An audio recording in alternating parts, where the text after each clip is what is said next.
And we're back to using Firefly. This time I'm going to show you the text to image function. So it is also currently free. It's also currently in beta, and we'll get a watermark if we download it.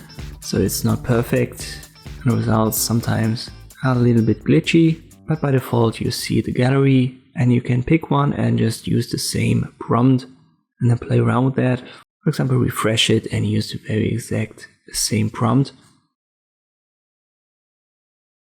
There are a couple of more options on the right hand side, and every image that's generated has a couple of options. You can download it, like it, and you can submit it to the gallery. You can also rate it and report it.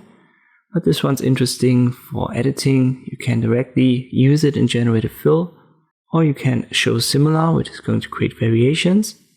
These variations are, you could say, a little bit loose. If you want to have a very close one, then use this as a reference image. So it's going to be added to your prompt on the left hand side. And now the 4 results, so the 4 generated variations, are very similar to one another. You can delete it down here, start again, and adjust it on the right hand side using the options that we've got. But let us go back and start completely from scratch, because we can just type in something down here.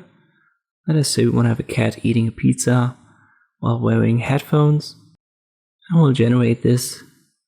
I already want to change a couple of things, but let it first create something.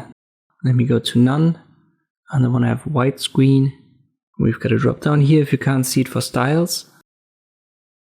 They are sorted in categories.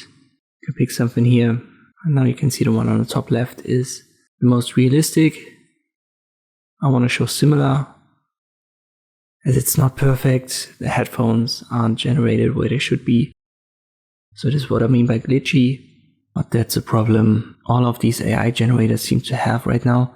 Let me add a style here, maybe synth wave. I'll add a different color tone, lighting and composition. And all of this is added down here in this prompt box. If you're familiar with Midjourney, you don't have to use any of these, let's say, coding prompts, these specific prompts that you need to know. Instead, everything is presented in a user-friendly way, even for beginners.